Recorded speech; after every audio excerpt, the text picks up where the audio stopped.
ये बहुत ज़रूरी है कि कोई भी जो प्रोसेस है, ख़ास तौर से किसी भी बड़े एग्जामिनेशन का जो प्रोसेस है उसमें ट्रस्ट मेंटेन करना बहुत इंपॉर्टेंट है। जैसे नीट का जो एग्ज़ाम है उसमें कई सारे जो चीज़ें हैं वो कही गई हैं, कई चीज़ें कही गई। आप राजस्थान में देखो, कई एग्ज़ाम्स हुए उसमें ये कहा गया है कि आजकल एक नया ट्रेंड है कि जो स्टूडेंट है उसकी जगह कोई और जाके एग्ज़ामिनेशन दे रहा है। तो रोकने के लिए आप ये कह सकते हो कि यूपीएससी में जनरली, मतलब क्योंकि यूपीएससी किसी एग्ज़ाम को कंडक्ट करती है तो इतना अधिक उस एग्ज़ाम के प्रोसेस पे ट्रस्ट रहता है कि भले बहुत चीज़ें अप्लाई ना हो, ये माना जाता है कि ठीक है जो भी कैंडिडेट वहाँ बैठा है वही बेसिकली एग्ज़ाम के लिए भी उसने अप्लाई किया है। लेकिन मे भी ऐसा ना हो रहा है, क्योंकि टेक्नोलॉजी का अगर अच्छा उपयोग है तो उसका गलत उपयोग भी है। तो आज अगर आप न्यूज़पेपर थोड़ा सा देखोगे तो यूपीएससी के ने कुछ जो कदम है उठाए। जून 20 को एक टेंडर भी जारी किया है इसके लिए। तो जो एग्ज़ामिनेशन है, इस एग्ज़ामिनेशन प्रोसेस में जैसे कोई स्टूडेंट अगर एग्ज़ामिनेशन देने जाएगा तो जैसे उसे एडमिट कार्ड मिलेगा, एडमिट कार्ड में एक स्कैनर होगा, मतलब बार कोड होगा, उसको स्कैन किया जाएगा। इट मीन्स व्हाट, अगर कोई उसको स्कैन करता है, कोई का मतलब ये है कि जैसे एक कंपनी को या पीएसयू है, पीएसयू को टेंडर दिया जाएगा।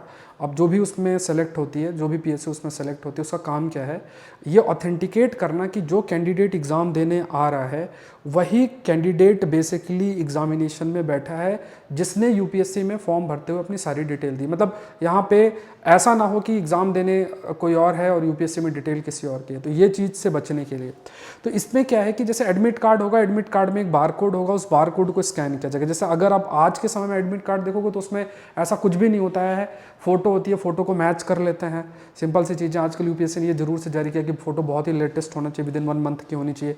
लेकिन आज के समय में मतलब आप कह सकते हो कि ये एक बेसिस नहीं होता है। There are certain conditions, criteria जिस बेसिस में लोग हो सकता है इम्पर्सनेशन जो है वो कर सकते हैं, मतलब अपनी जगह किसी कोई और एग्ज़ाम देने चला जाए। नीट का एग्ज़ाम एक एग्जाम्पल है, उसमें कहा गया राजस्थान में कई ऐसे एग्जामिनेशन हैं, वहाँ पे जब एग्ज़ाम कंडक्ट किया गया तो उसमें कई सारी जो इन्वेस्टिगेशन हुई तो उसमें भी ये कहा गया कि कैंडिडेट की जगह कोई और जा रहा है, एग्जामिनेशन दे रहा है। अभी आप सीएसआईआर का एक एग्जामिनेशन देखोगे, ऑल दो सीएसआर ने उसको एक्सेप्ट नहीं किया, लेकिन उसमें भी कई जैसे न्यूज़ में रिपोर्ट्स हैं, बच्चों के द्वारा कहा गया है कई चीज़ें हाईलाइट की गई हैं कि एक जहाँ पे, क्योंकि एग्ज़ामिनेशन जो है उसका जो एग्ज़ाम है वो कंप्यूटर के माध्यम से हुआ था, तो उसकी हैकिंग करके और कुछ आईडीएनई डिस्क का यूज़ करके किसी और ने जो है सॉल्व किया पेपर, और इस वजह से कट ऑफ बहुत हाई गई। ऐसे बहुत सारे हैं। तो यहाँ पे क्या है कि टेक्नोलॉजी का सदुपयोग है तो टेक्नोलॉजी का गलत इस्तेमाल भी है।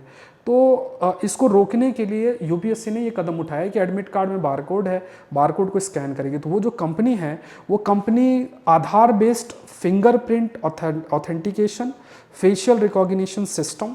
अब देखो, फेशियल रिकॉग्निशन सिस्टम का मतलब है कि आपके बायोमेट्रिक यूपीएससी के पास होगा, स्कैन किया, वो सारा डेटा कंपनी जो है जो ये सब चीज़ें प्रोवाइड सर्विसेज यूपीएससी को करेगी वो देख लेगी।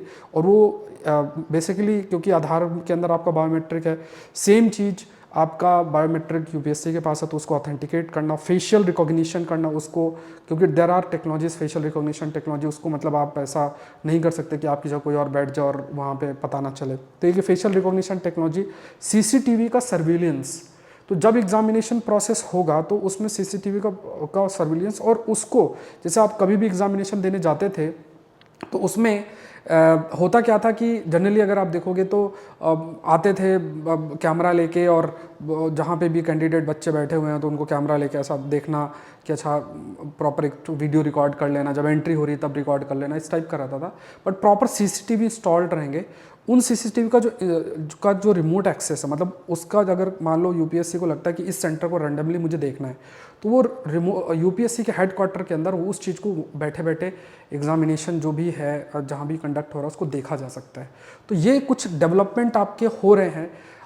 एक ये पहला स्टेप है। देखो, ये तो पहला स्टेप है, पहला स्टेप इन द सेंस कि ये इंश्योर करना कि जो बच्चा फॉर्म भरा है, अपनी डिटेल दिया, वही जाके एग्जामिनेशन में बैठे। ऑल्दो यूपीएससी के लिए इतना आसान, यूपीएससी के एग्जाम में चीज़ें इतनी आसान भी नहीं है। अगर कोई पढ़ा नहीं है उसके पास भले इंटरनेट हो तो इतना जल्दी नहीं कर सकता है। ऑल्दो प्रीलिम्स में फैक्चुअल इन्फॉर्मेशन कुछ टॉपिक्स हैं तो हो सकता है, मेंस में तो ऐसा इंटरनेट भी दे दोगे तो बैठ के नहीं कर पाएंगे, वो अलग बात है। लेकिन फिर भी ये ज़रूरी है कि सही पर्सन जो है वही एग्जामिनेशन देने बैठे। अब दूसरा रिफॉर्म है, दूसरा जो प्रपोज रिफॉर्म है, हो सकता है अब उसके बारे में ज़्यादा जानकारी आए, उसके लिए वो ये है कि जैसे आंसर की है, आंसर की को तुरंत जो है जारी कर देना। आपका एग्जामिनेशन आया, रिजल्ट आया, प्रीलिम्स का आया, उससे पहले ही आप 3-4 दिन के अंदर जो है आंसर की जारी कर दो। ये भी एक रिफॉर्म है, आना चाहिए। ऑल्दो प्रपोज्ड हो सकता है कि जो आंसर जो लिखते हैं बच्चे, उनको आइडिया होना चाहिए यार मेरी कॉपी है, मैंने कैसे लिखा, मुझे कितने नंबर मिले, किस में कम मिले, किस में ज़्यादा मिले। जब कई प्रकार की गलतियाँ, तो वहाँ भी अगर एक कैंडिडेट का अगर कुछ भी मतलब स्क्रूटनी में कोई इशू है तो वहाँ भी चीज़ें ट्रांसपेरेंसी हो, ट्रस्ट हो, बना रहे। ट्रांसपेरेंसी होगा तो ट्रस्ट बना रहेगा कि यार मैंने जो लिखा मुझे उसी हिसाब से नंबर मिले, और आइडिया भी लगेगा अच्छा यूपीएससी को क्या ज़रूरी है। ये एक चीज़ है। तो ये एक है। और बहुत एक्सट्रीम में जाना चाहें तो इंटरव्यू की रिकॉर्डिंग है वो भी मिल सकती है, लेकिन वो आई डोंट थिंक वो इस पर इतना ऊपर यूपीएससी जाएगा, मतलब इट्स नॉट पॉसिबल, ये तो नहीं है।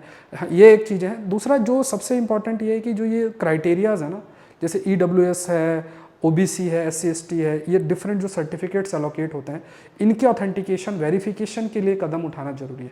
देखो मान लो अगर तहसीलदार या नीचे लेवल से अगर मान लो जो एडमिनिस्ट्रेशन है वहाँ से सर्टिफाई होकर आ रहा है, तो अब यूपीएससी ऐसा नहीं कि वहाँ जाके किसी को भेजेगा, जाके एक एक चीज़ें इंक्वायरी कमेटी बनेगी उसको चेक करेगा, ऐसा अभी तो नहीं होता था। वो ऑथेंटिकेशन कैसे देखते हैं कि जो भी सर्टिफिकेट जमा किया गया वो सही है कि नहीं सही। अब वो अगर प्रॉपर एक फॉर्मेट है, प्रॉपर ऑथेंटिकेशन है, उसमें ऑथेंटिक साइन है अथॉरिटी के, तो वो उसको मानते हैं, सिंपल सी बात है।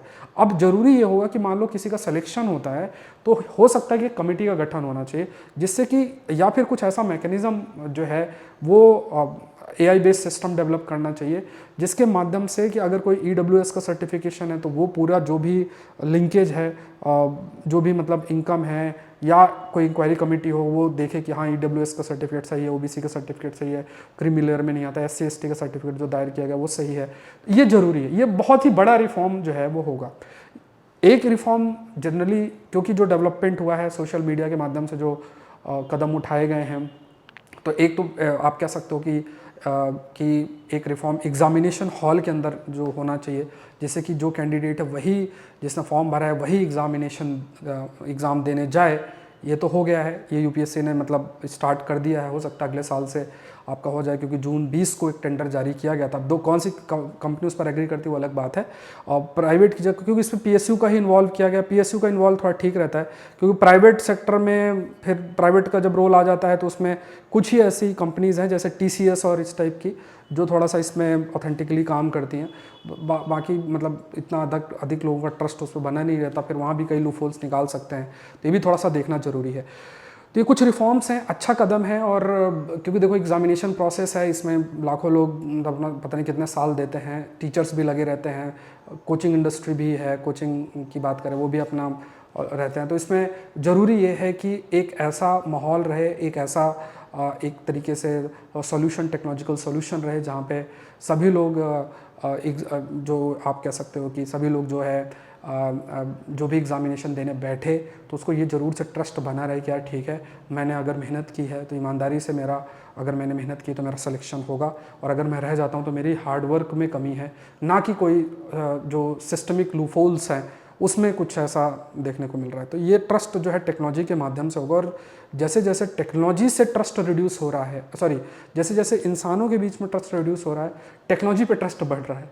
ठीक है, जितना ह्यूमन इंटरफेरेंस होगा, अब क्योंकि पहले ये मानते थे कि ठीक है बहुत सारे लेवल पे स्क्रूटनी हो रही है, बट वहाँ स्क्रूटनी इंसान के द्वारा ही हो रही है। एग्जामिनेशन हॉल में देखा जा रहा है कि अच्छा तुम्हारी फोटो इससे मैच हो रही है कि नहीं हो रही, बट वहाँ भी चीज़ें हो, मतलब कई एग्जामिनेशन में होता है कि कोई जो सेंटर का हेड है वही मिला हुआ है, वो अलाउ कर रहा है, ऐसे पेपर लीक हो रहा है, बहुत सारी ऐसी चीज़ें हो जाती हैं।